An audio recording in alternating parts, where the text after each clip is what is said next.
लोकसभा चुनाव को लेकर बीजेपी अपनी कमर कस रही है। ऐसे में कल बीजेपी मोर्चों की बैठक में तमाम मुद्दों पर चर्चा की गई। प्रदेश महामंत्री आदित्य कोठारी ने कहा, आगामी लोकसभा चुनाव को लेकर तैयारी की जा रही है।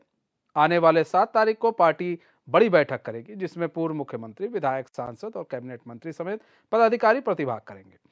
उन्होंने बताया कि यह बैठक सुबह 10 बजे से शुरू होकर शाम 5 बजे तक चलेगी।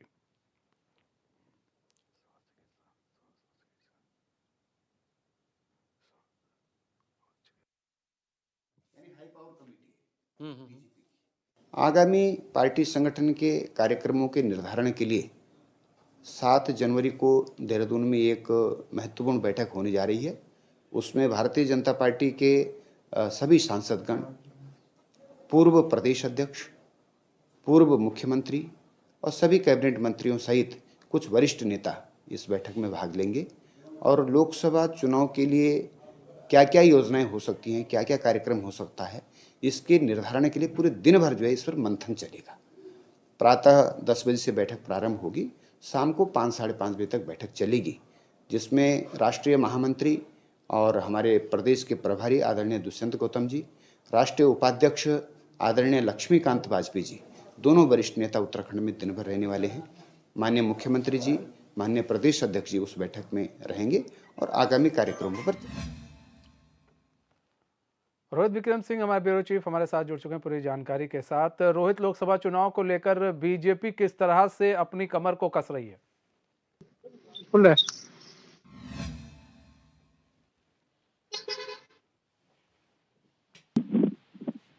रोहित, आपको हमारी आवाज आ रही है?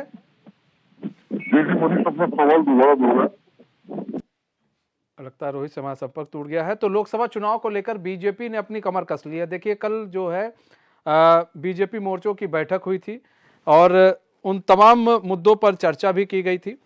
कई मुद्दों पर चर्चा हुई है। लोकसभा चुनाव को लेकर कई मुद्दों पर चर्चा किया गया और ऐसे में जो है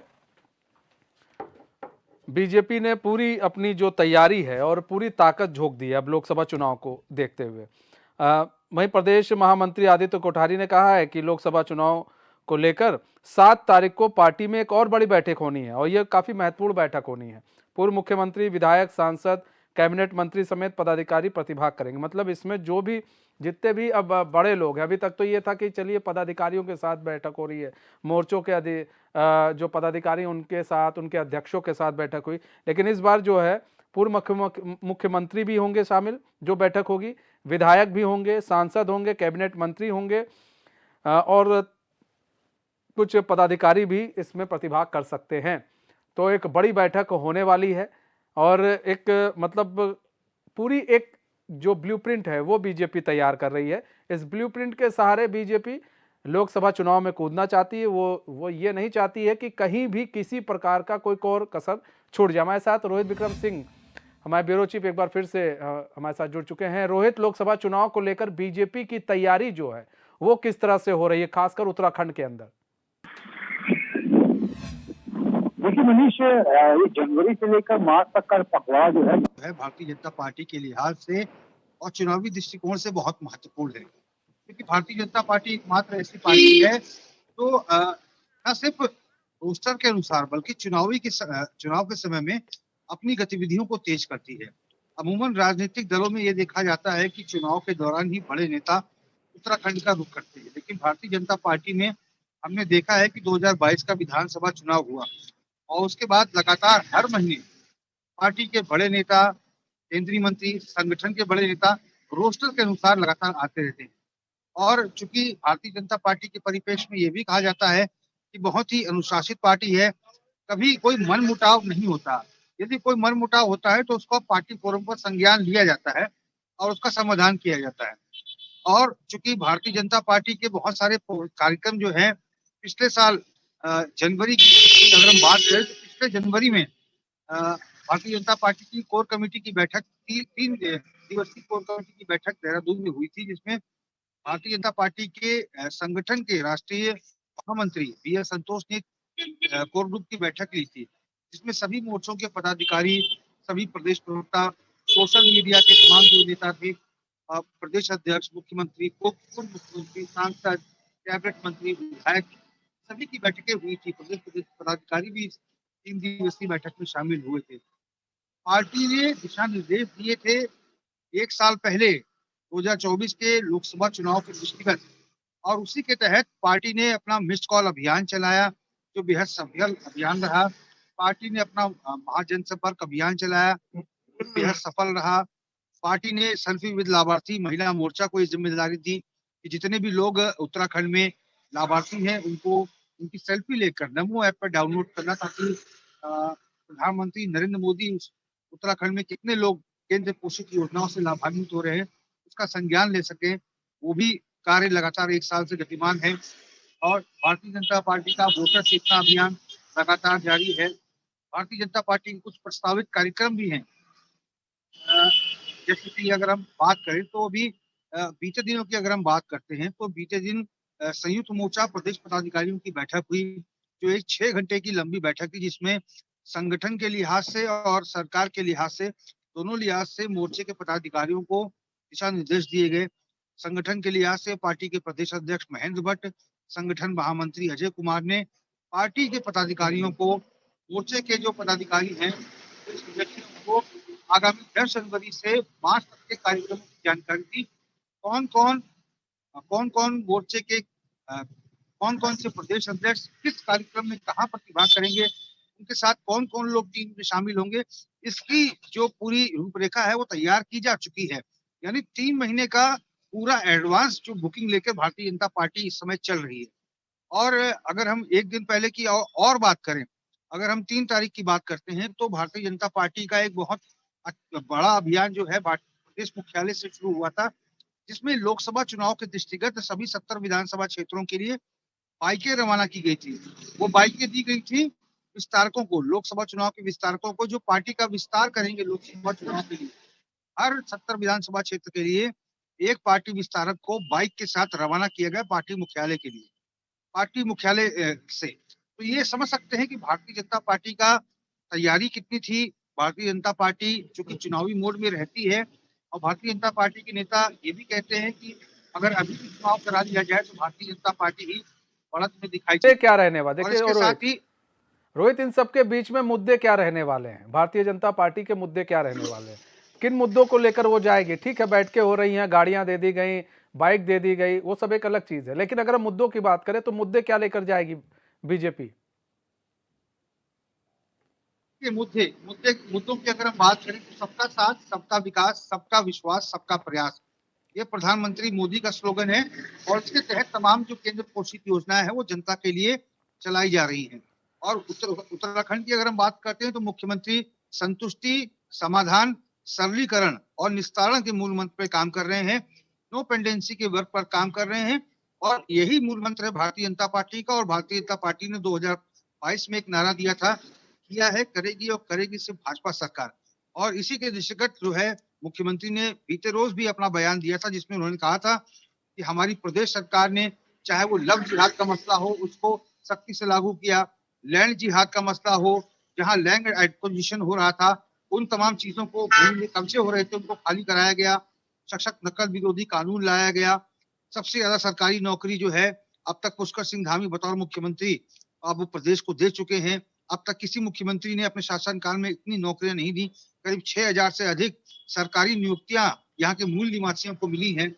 और इसके साथ ही यूसीसी का ड्राफ्ट जो है सरकार को मिलने वाला है, और उसको सदन में पारित कराने वाली है सरकार। 10% क्षैतिज आरक्षण आंदोलनकारियों को मिलने वाला है। 30% महिलाओं को सरकारी नौकरी में क्षैतिज आरक्षण मिल चुका है। ये तमाम वो मुद्दे हैं जिनको लेकर सरकार जो है चुनाव में जाएगी। ये प्रादेशिक मुद्दे हैं। और इसके साथ ही सिलक्यारा का अगर टनल हादसे की अगर हम बात करें, ये भी हमारे सामने जो संयुक्त ऑपरेशन रहा है केंद्र सरकार और प्रदेश सरकार का। इन्वेस्टर समिट में जो एमओयू साइन हुए हैं, महिला उद्यमियों को जिस तरह से सशक्त करने का प्रदेश सरकार प्रयास कर रही है, करीब 10 लाख महिला उद्यमियों को प्रदेश में आत्मनिर्भर किया जा चुका है, स्वावलंबी बनाया जा चुका है। ये तमाम चीजें हैं जो एक ऐतिहासिक कदम जो है इससे पहले कभी नहीं हुआ है, और ये ऑन द रिकॉर्ड है। तमाम चीजों को लेकर प्रदेश के स्तर पर मुख्यमंत्री पुष्कर सिंह धामी ने सभी पदाधिकारियों को फील्ड में जाने को कहा है। और उसके साथ ही प्रधानमंत्री नरेंद्र मोदी ने लेकिन रोहित, ऐसा नहीं है कि जो कांग्रेस भी है वो भी हाथ पे हाथ धरे बैठी रहेगी ना रोहित। ये इधर हम विपक्ष की बात करें तो विपक्ष भी बहुत सारी चीज़ों को लेकर लामबंद हो रही है।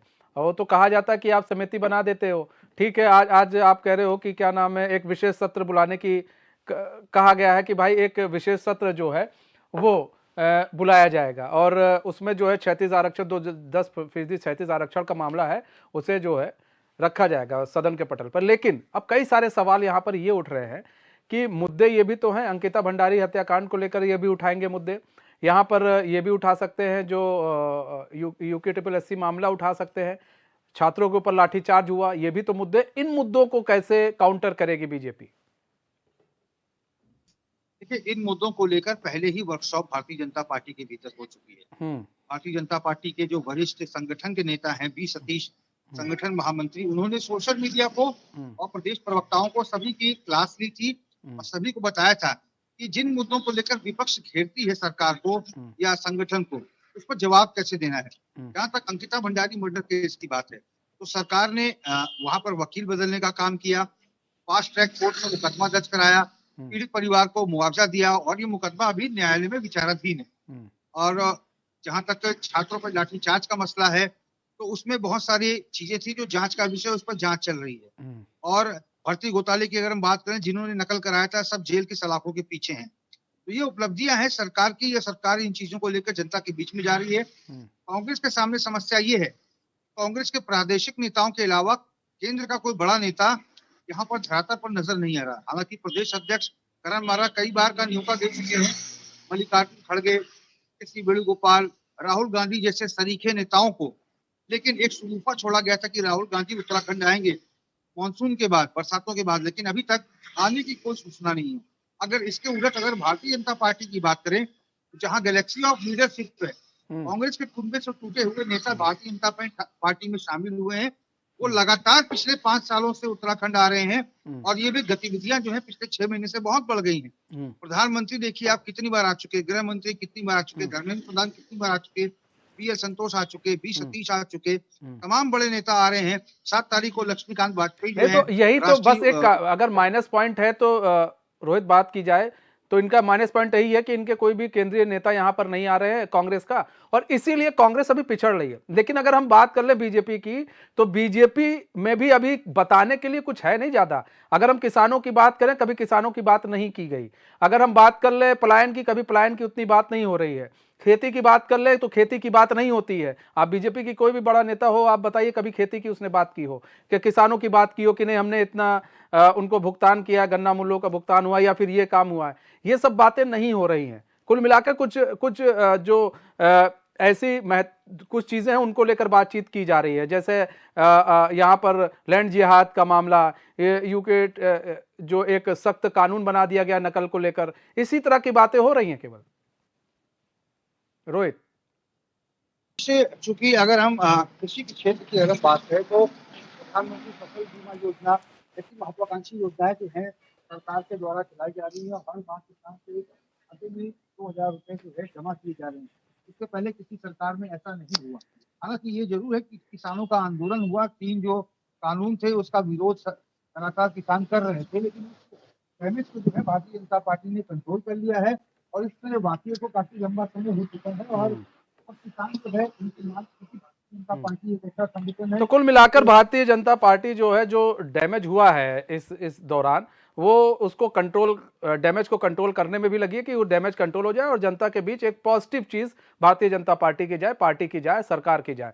फिलहाल बहुत बहुत धन्यवाद रोहित हमारे साथ जुड़ने के लिए और तमाम जानकारी साझा करने के लिए।